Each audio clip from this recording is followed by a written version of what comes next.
Good afternoon mga kalapatids. Nandito na naman po tayo sa loob ni Co Brothers Love. Ito po si Joel ko. Nakakasawa na po, ilang busy itong mga to. So sila po yung possible winner natin ng second derby race natin na Ilagan Isabela.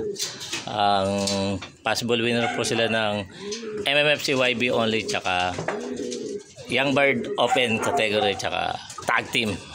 So check natin yung ibon.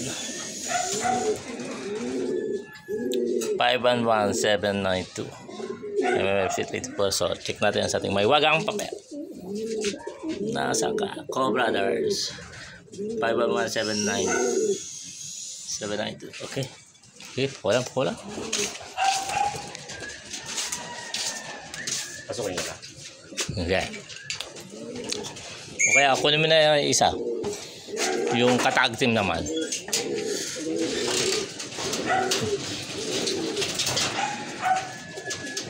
Pumasok ba agad?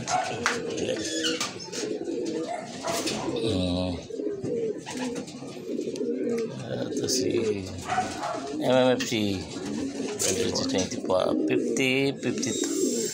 50, 52. So pompiang. So check ulit natin yan sa ating may wagang papel. Co Brothers Love 50, 52. Okay. Baka lang. Ayan, mas makinis no? Oh.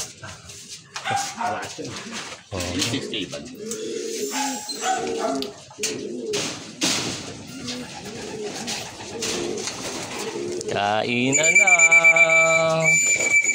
Yung mga stock bird. Dalawa na lang stock bird nila oh. Baka available pa to mga kalapatids. Bilhin nyo na. Tatlo pa pala. Ayun pa pala isa.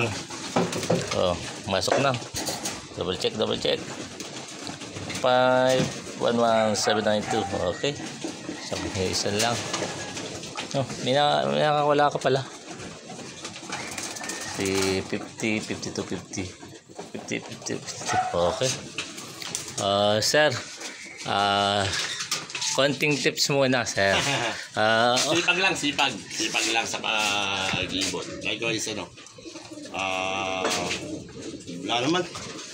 Ayun, mga ginagamit mong gamot, sir. Ano ba may papaya mo sa kanila? Hindi ako nag-antibiotic yun. Herbal lang. And electrolyte, Staminax. Yun yung pagdating o bago? Pagdating, yung bago naman. Bago ikarga, ano bang ginamit mo, sir? Hindi na ako nagbigay ng B-complex. Electrolyte. Dahil alam mong malakas pa sila. Pointers 22. Yun lang. Ito nyo.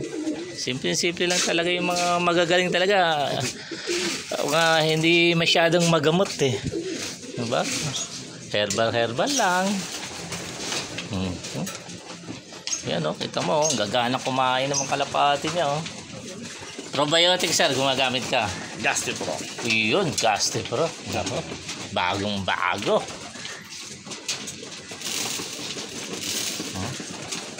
Diba? Gagana kumain yung ibon Kasi yung ibon pag nagbigay ka ng pagkain at hindi tumuka, ibig sabihin may nararamdaman. Yun at pumasok Okay, hanggang dito lang po mga kalapatid.